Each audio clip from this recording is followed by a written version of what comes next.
नमस्ते पंडित जी। नमस्ते जी, नमस्ते। आज का टॉपिक थोड़ा इंटरेस्टिंग है। जैसे आजकल की दुनिया में बहुत कलयुग छाया हुआ है, तो जो औलादें होती हैं वो उस तरीके से नहीं निकलती जैसे माँ बाप अपेक्षा करते हैं। तो मैं जानना चाहता हूँ कि एक उत्तम पुत्र के लक्षण क्या होते हैं? उत्तम पुत्र के लक्षण, इसमें मैं महाभारत का प्रसंग लेता हूँ। महाभारत में जब सारा युद्ध पूरा हो गया, जब जलांजलि चल रही थी, तो माता कुंती ने कहा कि युधिष्ठिर सबकी आज्ञा मानते थे, सबके वचनों का पालन करते थे और बड़े ही सौम्य स्वभाव के थे। अब युधिष्ठिर के बारे में कोई सोचे कि वो आज्ञापरक नहीं होंगे तो बात बड़ी गलत हो जाएगी। युधिष्ठिर माता कुंती ने कहा कि ऐसा है, अब सबकी जलांजलि जब आप दे रहे हो तो कर्ण की जलांजलि भी आपको देना है। उन्होंने कहा, माता कर्ण तो राधे पुत्र था, आप उसके जलांजलि के लिए क्यों बोल रहे? उसी समय कुंती ने कहा, ये मेरा ज्येष्ठ पुत्र था। सब लोग हतप्रभ रह गए, क्योंकि भगवान तो जानते थे कि माता कुंती ही इस बात को कहें, हम अपने मुंह से नहीं कहेंगे। कभी कभी क्या होता, भगवान भी कुछ कर्मों में मौन खड़े रहते कि देखें ये हमारे जो पीछे की श्रेणी ये क्या करती।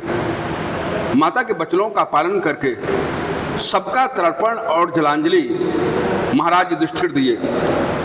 पुत्र वही होता, पुत्र नाम नरकम तारते पुत्रा, पुत्र नाम नरक से तारण करने की क्षमता रखता। जीते जी माता पिता क्या कह रहे हैं, उनके कहने के पहले ही उनका काम कर दे। फिर क्या है, सेकेंड नंबर, माता पिता के वचनों का पालन करे। और माता पिता अधम क्या है, अधम पुत्र वो है जो माता पिता के कहने पर भी काम न करे। तो आजकल अधमता बहुत ज्यादा दिखाई पड़ती है। बहुत फैली हुई है। अधमता इसलिए फैली हुई है कि कोई कर्म धर्म से सब च्युत हो रहे हैं। भगवान ने गीता में कर्म पे ही ज्यादा प्रधानता दी है।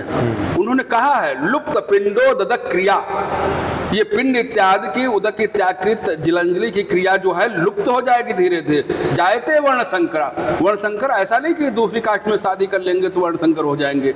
जायते वर्ण संकरा मतलब आचार विचारों से हीन हो जाएंगे लोग, धर्म कर्म को नहीं मानेंगे।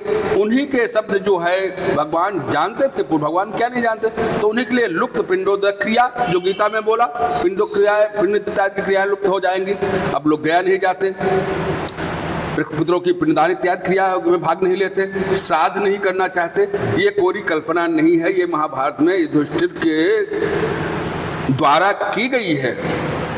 कर्ण का भी श्राद्ध तर्पण जो भी प्रक्रियाएं थी युधिष्ठिर ने उनको माता कुंती के कहने पर पूरा किया गया है। इसलिए सत्पुत्र का यही लक्षण है कि सत्पुत्र